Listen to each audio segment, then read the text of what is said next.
Hello বন্ধুরা, কেমন আছেন সবাই? ভারতে একটা বেশ অদ্ভুত জিনিস রয়েছে যার নাম হলো খুস। জানলে অবাক হবেন, এটা মূলত তৈরি করা হয় এক বিশেষ ধরনের ঘাসের শিকড় দিয়ে।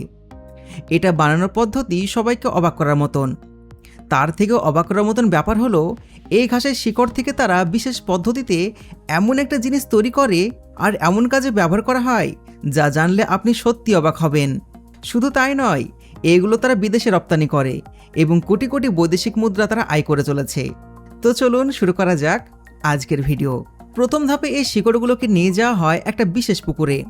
শিকড়গুলোকে সরাসরি সেখানে ফেলে রাখা হয় এবং টানা 24 ঘন্টা পানির মধ্যে ডুবিয়ে রাখা হয়। এই সময়ের মধ্যে শিকড়গুলো ধীরে ধীরে পানি শোষণ করে নরম হয়ে আসে, কারণ মাটি থেকে তুলে আনার পর এগুলো খুবই শক্ত থাকে আর এই শক্ত অবস্থায় ভেতরে নির্যাস বের করা প্রায় অসম্ভব। পুরো একদিন পানিতে পড়ে থাকার পর শ্রমিকেরা শিকড়গুলোকে পুকুর থেকে তুলে আনে। এরপর এগুলোকে শুকানোর জন্য ছড়িয়ে দেওয়া হয়। যখন শিকড়গুলো পুরোপুরি শুকিয়ে যায় তখন শুরু হয় সবচেয়ে গুরুত্বপূর্ণ ধাপ। খোলা আকাশের নিচে আগে থেকে সাজানো থাকে বিশাল বড় বড় পাত্র বা হাঁড়ি। সাধারণত একসঙ্গে 8 থেকে 10টি পাত্র রাখা হয় আর প্রতিটি পাত্রের ভেতরে প্রায় 120 কেজি পর্যন্ত শুকনো খড় ভরা হয়। শ্রমিকরা সে খড় বা শিকড়গুলো এনে একটা পাত্রে ভরে রেখে দেয়। পাত্রের ভেতরে শিকড় এমনভাবে ভরা হয় যেন বিন্দু পরিমাণ ফাঁকা জায়গা না থাকে। সমস্ত শিকড় ভরে দেওয়ার পর পাত্রের মুখে ঢাকনা বসিয়ে দেওয়া হয়। কিন্তু এখানে একটা গুরুত্বপূর্ণ বিষয় হলো, এই ঢাকনাকে এমনভাবে বসাতে হয় যেন একটু বাতাস বেরোতে না পারে। তাই ঢাকনার চারিপাশে কাদা মাটি দিয়ে ভালো করে সিল করে দেওয়া হয়। এর ফলে ভেতরে কোনো বাষ্প বাইরে বেরোতে পারে না, তবে এটি পুরোপুরি বন্ধ রাখা যায় না। ঢাকনার উপরে একটা ছোট ছিদ্র রাখা হয় যেখান দিয়ে বাষ্প বের হওয়ার জন্য নির্দিষ্ট পথে পাইপ রাখা হয়। বাষ্প জমা হওয়ার দ্বিতীয় পাত্রটি দেখতে বেশ অদ্ভুত হলেও এর মধ্যে মূলত খুস এসে জমা হয়। এটাকে বাইরে রাখা হয় না, বরং পুকুরের পানির মধ্যে ডুবিয়ে রাখা হয়। এরপর প্রথম পাত্রগুলোর নিচে আগুন জ্বালানো হয়। এই আগুন কোনো অল্প সময়ের জন্য নয়, বরং টানা 24 ঘন্টা ধরে জ্বলতে থাকে।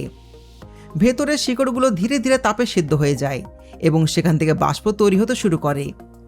এই বাষ্পের মধ্যে থাকে আসল উপাদান। বাষ্পগুলো মূলত পাইপের ভেতর দিয়ে গিয়ে পানির মধ্যে থাকা পাত্রের মধ্যে জমা হয়।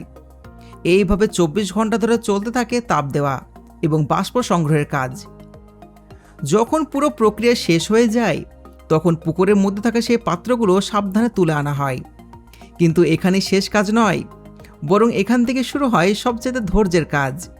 পাত্রের ভেতরে তখন যে তরল থাকে তার উপরের অংশে বেশ পানি জমা থাকে এবং নিচের দিকে থাকে আসল ঘন উপাদান।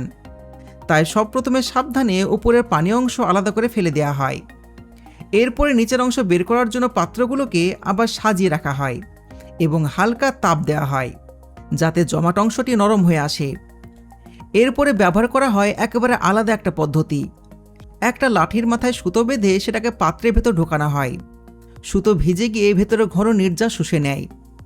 তারপর সেই সুতো বের করে অন্য একজন শ্রমিক সেটাকে নিংড়ে তরল বের করে। এইভাবে ধীরে ধীরে সংগ্রহ করা হয় সবুজ আভাযুক্ত ঘন তেলের মতন একটা পদার্থ। এর মিষ্টি সুগন্ধ একেবারে আলাদা, অনেকটা ঠান্ডা মাটির মতন। এই তরলটাই আসলে খুস তৈরির মূল উপাদান। পরবর্তীতে এই নির্যাসকে বিভিন্ন ধাপে প্রক্রিয়াজাত করে সিরাপ বানানো হয়, যা বাজারে বোতলজাত অবস্থায় পাওয়া যায়। বন্ধুরা, এই খুস শুধুমাত্র একটা পানীয় উপাদান নয়, এটির ব্যবহার বহুমুখী। নাম্বার 1, পানীয় হিসাবে। গরমের সময় এর নির্যাস থেকে তৈরি হয় সিরাপ। পানি, বরফ বা দুধের সাথে মিশিয়ে খাওয়া হয়, যা শরীরকে ঠান্ডা রাখতে সাহায্য করে এবং ক্লান্তি কমায়। অনেক জায়গায় এটি লস্যি বা শরবতের সাথে মিশিয়ে পান করা হয়। নাম্বার 2, সুগন্ধি ও প্রসাধনী। এর নির্যাসের একটা বড় অংশ ব্যবহার করা হয় সুগন্ধি বা পারফিউম তৈরিতে। এর প্রাকৃতিক গন্ধ দীর্ঘস্থায়ী হয় এটি অনেক দামি সুগন্ধির বেশ হিসাবে ব্যবহার করা হয়। বিদেশে বড় বড় কোম্পানি এগুলো কিনে নেন এবং সেখান থেকে তারা নামি দামি পারফিউম তৈরি করে। আপনারা অনেকে আদিল কাদরির পারফিউম শুনেছেন, আপনারা সৌদি আরবের বিভিন্ন বিখ্যাত পারফিউম দেখেছেন। ওই সমস্ত বিখ্যাত পারফিউমের পেছনে এর বেশ কাজ করে। জানলে অবাক হবেন, এর 1 কেজি তরলের দাম প্রায় 2 থেকে 3 লক্ষ টাকা। এই পদ্ধতিতে খুস তৈরি করা এবং তৈরি হওয়া সত্যি ভারতীয় ঐতিহ্যের একটা চমৎকার ইতিহাস। আর বন্ধুরা, আপনি কি জানতেন যে কিভাবে এরকম সেন্ট তৈরি করা হয়? অবশ্যই কমেন্টে জানাবেন। আর আপনি যদি জানতে চান যে ফ্যাক্টরিতে কিভাবে সেন্ট তৈরি করা হয় তাহলে আমাদেরকে কমেন্টে জানাবেন। আমরা নিশ্চয়ই সেই বিষয়ে ভিডিও বানাবো। দেখা হচ্ছে পরবর্তী ভিডিওতে। ভালো থাকবেন।